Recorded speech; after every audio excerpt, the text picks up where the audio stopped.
구독, 좋아요, 그리고 공유까지도 눌러주시면 저에게 도움이 되겠습니다.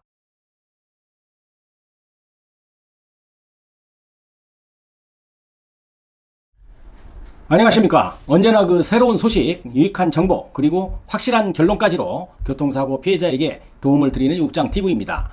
오늘은 교통사고 피해자들이 교통사고 후에 생소하게 접하게 되는 공제조합에 대해서 카톡 질문자님의 하소연도 좀 소개시켜드리고요. 질문자님이 걱정하고 있는 민사 조정에 대해서도 알아보는 시간을 갖도록 하겠습니다. 김PD님 전에 육장TV에서 49번 영상 나온 거 아시죠? 네. 네, 기억나시죠? 네. 일반 보험회사와 공제조합의 성격에 대해서 자세히 설명을 드린 기억이 나는데요. 요즘에 새로운 시대의 변화가 조금 감지가 됩니다. 예전에 비해서 말이죠. 교통사고가 발생을 하면 공제조합에 해당되는 경우가 많다는 겁니다. 네. 그동안에는 말이죠. 버스 공제, 택시 공제, 화물 공제 등이 거의 주류를 잃었고, 가끔 가다가 전세 버스 공제 좀 있었고요. 그런데 좀 요즘에 변화가 생겼는데요. 렌트카 공제조합 사고가 많이 늘어났습니다. 네. 차량 구매자들이 예전에 비해서 렌트카를 많이 이용하고 있고, 차량을 몇 년씩 반영구적으로 렌트를 해서 매월 어느 금액을 회사에 내게 되면 세금이나 자동차 보험 등을 전부 처리해주는 차량 구매 형식이 많다 보니까 렌트카 공제 보험이 가입이 크게 늘어난 것을 느끼게 됩니다. 지금 현재로요. 네.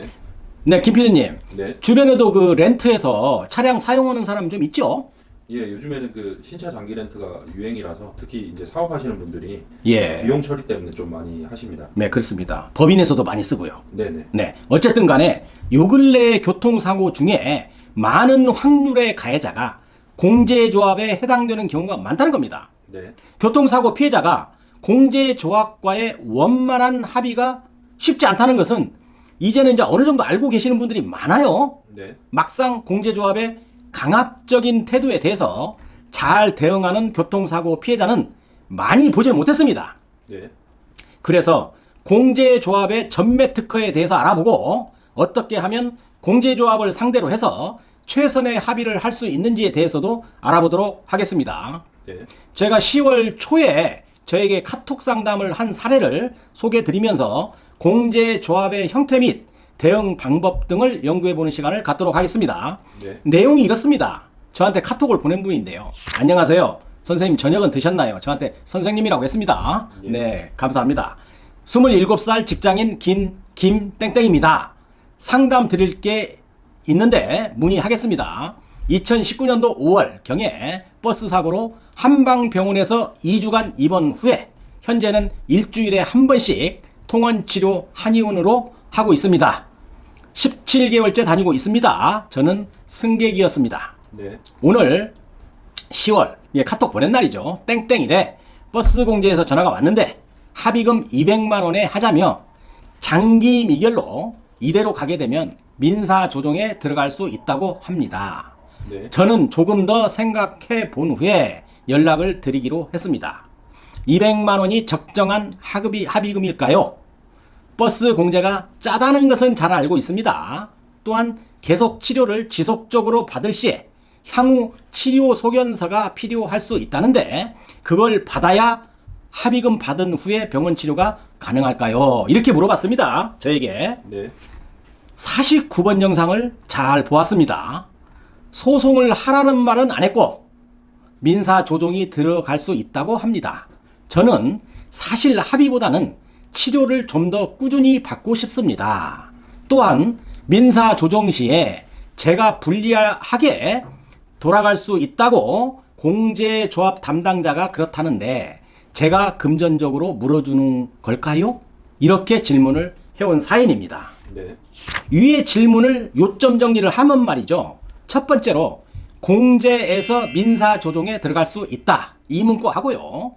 두 번째로 계속 치료 받으려면 향후 치료 소견서가 필요하다. 이렇게 얘기했다는 거예요. 네. 자, 세 번째. 법원에 합의 안 하면 법원에 민사 조정을 해서 불리하게 돌아갈 수 있다는 담당자의 말과 본인이 금전적인 피해가 올 수 있는지를 저에게 카톡으로 물어본 겁니다. 네. 자, 사안별로 설명을 드리도록 하겠습니다. 위의 내용은 공제조합의 일반적인 매뉴얼이니까 제 설명을 잘 숙지하시고 이런 형태에서 원만히 대응하시기 바라겠습니다. 첫 번째입니다. 민사 조정에 대한 답입니다.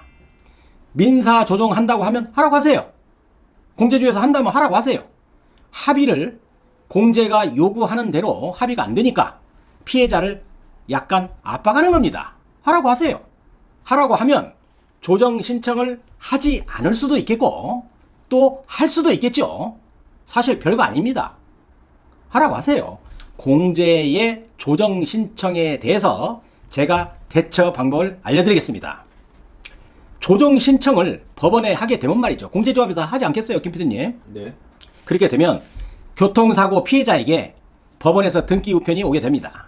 네. 어느 법원, 어느 조정실로 어느 날짜에 오라고 이렇게 날짜가 적혀 있습니다. 네. 그러면 그 날짜에 참석을 하세요. 네. 뭐 무엇이 두려운가요? 뭐 힘없는 교통사고 피해자인 것입니다. 죄진 것도 없잖아요. 네. 법원에 가면 보험회사도 나와 있고요.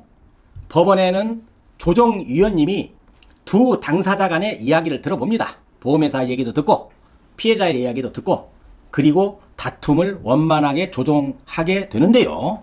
여기 계시는 조정위원님들이 대부분 교통사고 피해자들에게 약간은 유리하게 조정을 해주기도 합니다.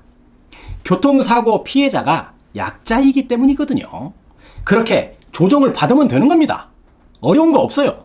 그런데 괜히 그것으로 또 압박하는 거예요. 뭐 조정 신청하겠다. 법원에서 보자. 이런 식으로 공제조합이 압박을 하는데 뭐 하라고 하세요. 가서 조정 신청 받으면 됩니다. 사고가 진정 매우 커서 장애가 남는 경우 등은 조정을 받아들이지도 않고 소송으로 대응해도 되는 겁니다. 이때는 뭐 전문가의 도움이 좀 필요하겠죠, 김선님? 네. 네, 그렇습니다. 자, 두 번째입니다. 공제조합에서 계속 치료 받으려면 향후 치료 소견서가 필요하다 이렇게 얘기를 했거든요. 공제 담당자가 치료 기간이 길어지므로 더 치료하려면 의사의 향후 치료 소견서가 필요하다라고 합니다. 이게 현실적으로 가능할까요? 보험회사의 즉 공제조합의 압박용 언어입니다. 어느 병원의 의사가 공제회사를 상대로 해서 환자의 향후 치료 소견서를 써주겠어요? 의사는 말이죠. 자신이 피곤한 일은 안 합니다. 만약 소견서를 발급해주게 되면 말이죠. 공제조합의 직원이 따지고 들어요. 병원에 와서요. 뭐 무슨 근거로 이런 소견서를 발급했는지. 그럼 의사는 피곤해질 거 아니에요. 그런 소견서는 절대로 의사는 안 써줍니다. 애초에 받을 수도 없는 소견서를 요구하는 공제는 다 알고 있는 이야기예요. 이게 교통사고 피해자를 압박하는 수단인 것입니다. 세 번째입니다. 마지막인데요. 자, 법원에 민사조정을 하게 되면 뭐 피해자에게 불리하게 돌아갈 수 있다는 담당자의 말과 또 본인이 금전적인 피해가 올 수 있는지를 물어본 겁니다. 제게. 법원에 민사조정을 해서 조정위원 앞에서 피해자가 자신의 피해 주장을 할 수 있는데 뭐가 불리해요? 전혀 불리하지 않습니다. 괜히 법을 모르는 피해자에게 압박하고 쉽게 합의하기 위해서 하는 행위입니다. 절대로 쫄 필요 없습니다. 제가 아는 조정위원님들의 성향은 아무래도 약간은 교통사고 피해자 측에 서서 조정을 해주는 것으로 알고 있습니다. 그런데 뭐가 손해라는 거죠? 이거 다 압박용 언사예요. 한 가지 더, 교통사고 피해자에게 금전적인 피해가 오는지에 대해서도 문의했죠, 김 PD님. 네. 자, 금전 피해 없습니다. 법원에 누가 조정 신청했나요, 김 PD님? 공제조합에서 한 거 아니에요? 네. 네, 공제조합에서 신청했기 때문에 접수 비용이나 비용이 들어가도 그쪽에서 들어가는 것이고요. 질문자님은 금전적인 피해는 절대 없는 것입니다. 어때요, 김 PD님? 네. 이제 그 질문자님의 궁금증에 대해서 아주 속 시원히 답이 되었죠? 네. 네, 그리고 공제가 이렇게 나오면 어떻게 대응하는지도 설명을 드렸고요. 네. 이번 영상과 49번 영상이 같이 보게 되면 까다롭고 말이죠. 약간은 막무가내인 그 공제조합을 다루는데 조금은 도움이 되지 않겠나요? 비전문가인 교통사고 피해자는 이 정도라도 공부를 해서 공제 직원을 상대해야 원만한 대화가 될 것입니다. 그러면은 네. 지금 피해자는 아까 네. 그 피해자가 말씀하셨던 계속해서 치료를 받는 부분에 대해서는 전혀 문제가 없는 건가요? 약간 사람마다 틀리지만 말이죠. 지금 현재로 봤을 때 몸이 아프다고 피해자가 이야기를 하고 실제로 몸이 아프다면 네. 치료받는데 문제 없습니다. 네. 다만 공제조합에서 큰 압박이 들어오게 되면 말이죠. 공제조합을 관할하는 국토부에 민원도 한번 내면서 뭐 치료를 하는데 뭔 문제가 돼요. 그것을 이어갈 수 있습니다. 네, 알겠습니다. 오늘은 여기까지 하겠습니다. 네. 오늘 또 유국장 TV를 끝까지 시청해 주셔서 감사합니다. 다음 시간에도 더 좋은 컨텐츠로 여러분을 찾아뵙도록 하겠습니다. 오늘 영상도 도움이 되셨다고 한다면 구독, 좋아요, 그리고 공유까지도 눌러주시면 저에게 도움이 되겠습니다. 감사합니다.